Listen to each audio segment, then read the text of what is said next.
Bonjour à tous, aujourd'hui nous allons vous présenter une capsule vidéo sur la création de l'ONU. Tout d'abord, nous introduirons le sujet et nous présenterons l'ONU.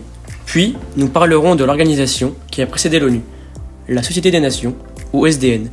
Ensuite, nous passerons aux étapes de la création de l'ONU pour comprendre comment cette organisation a vu le jour. Après cela, nous présenterons les missions principales de l'ONU, c'est-à-dire ce qu'elle fait concrètement dans le monde. Puis, nous décrirons rapidement sa structure, c'est-à-dire comment est-elle organisée. Et enfin, nous conclurons en revenant sur l'importance de l'ONU, ainsi qu'un résumé sur ce qu'il faut retenir. L'Organisation des Nations Unies, ou l'ONU, a été fondée le 24 octobre 1945, juste après la Seconde Guerre mondiale. Son objectif principal est de maintenir la paix et la sécurité dans le monde. Elle a vu le jour grâce aux efforts des pays vainqueurs de la guerre, à savoir les États-Unis, l'URSS, le Royaume-Uni, la France et la Chine. L'ONU a remplacé la Société des Nations, créée en 1919 après la Première Guerre mondiale, mais qui n'avait pas réussi à empêcher le déclenchement d'un nouveau conflit mondial. Depuis sa création, l'ONU joue un rôle clé dans la coopération internationale et la prévention des guerres. La SDN a été créée en 1919 par le traité de Versailles avec une mission claire, assurer la paix mondiale et garantir l'indépendance politique et territoriale des États. Toutefois, elle avait des limites notables. Tout d'abord, elle n'a rassemblé que les démocraties européennes, excluant ainsi une grande partie du monde. De plus, les États-Unis, bien qu'initialement impliqués, ont refusé de rejoindre l'organisation après un rejet par le Sénat, ce qui a affaibli son efficacité. En 1933, un changement majeur a eu lieu avec l'entrée de l'Union soviétique. Mais celle-ci a été exclue en 1939 après l'attaque de la Finlande, illustrant ainsi les difficultés à maintenir l'unité. Pourtant, cet échec n'a pas été vain. L'héritage de la Société des Nations a été de poser les bases de l'idée d'une organisation mondiale égalitaire, un concept qui a trouvé sa concrétisation après la Seconde Guerre mondiale avec la création de l'ONU. Une organisation plus inclusive et plus structurée pour maintenir la paix à l'échelle mondiale.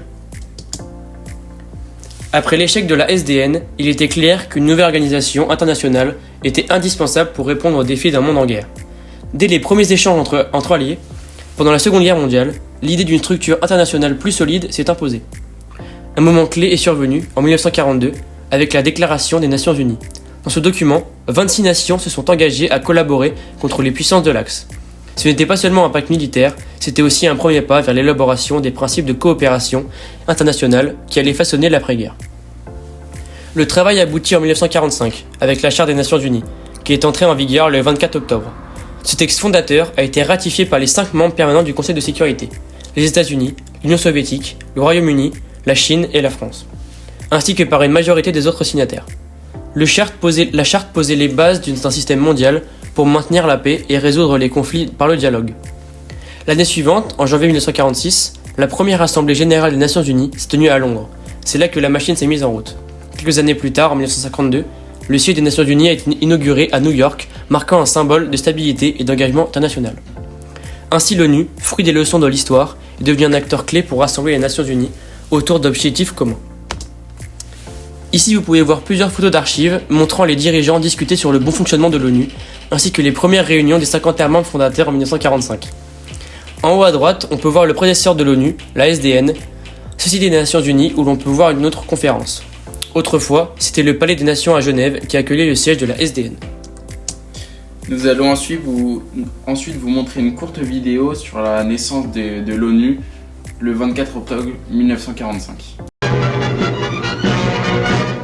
Dans le palais où se tient la conférence de San Francisco, M. Stettinius reçoit les représentants des Nations Unies, parmi lesquels on reconnaît M. Molotov, chef de la délégation soviétique, et M. Eden, ministre des Affaires étrangères de Grande-Bretagne.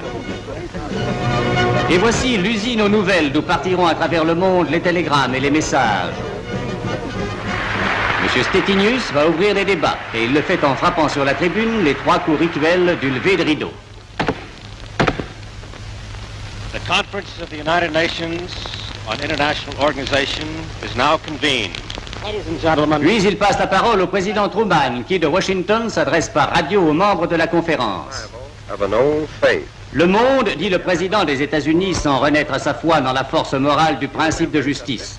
Les membres de cette conférence sont appelés à être les architectes d'un monde meilleur. Si nous ne voulons pas mourir ensemble par la guerre, nous devons apprendre à vivre ensemble dans la paix. We must learn to live together in peace. Puis les chefs de délégation des grandes puissances viennent l'un après l'autre s'associer aux espoirs du président des États-Unis. L'Organisation des Nations Unies a plusieurs missions essentielles. Tout d'abord, elle vise à maintenir la paix et la sécurité internationale en intervenant pour prévenir les conflits et promouvoir des solutions pacifiques. Après la Seconde Guerre mondiale, l'ONU a joué un rôle crucial dans la reconstruction des pays touchés par le conflit. Elle travaille également à la promotion des droits de l'homme en s'assurant que les droits fondamentaux soient respectés partout dans le monde. L'ONU a accompagné les processus de décolonisation permettant à de nombreux pays d'accéder à l'indépendance. Enfin, elle coordonne des actions d'aide humanitaire pour venir en aide aux populations en détresse à la suite de catastrophes naturelles, de conflits ou de crises humanitaires. L'ONU est structurée autour de plusieurs organes principaux qui jouent chacun un rôle spécifique. L'Assemblée générale regroupe tous les États membres et sert de forum de discussion. Le Conseil de sécurité est chargé de maintenir la paix et la sécurité internationale avec 5 membres permanents disposant d'un droit de veto. Les États-Unis, la Russie, la Chine, la France et enfin le Royaume-Uni. Le secrétariat, dirigé par le secrétaire général, supervise les activités quotidiennes de l'organisation. La Cour internationale de justice règle les différends juridiques entre les États, tandis que le Conseil économique et social se concentre sur le développement et la coopération internationale. Cette structure permet à l'ONU de répondre à une grande diversité de défis mondiaux. Pour conclure, cette sculpture intitulée « Non-violence » est un symbole fort des idéaux promus par l'Organisation des Nations Unies.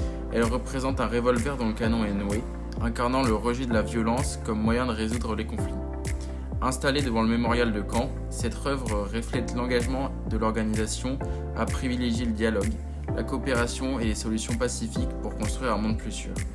En conclusion, elle illustre parfaitement la mission centrale de l'ONU, œuvrer pour un avenir de paix et de non-violence à l'échelle mondiale. Merci beaucoup de nous avoir écoutés.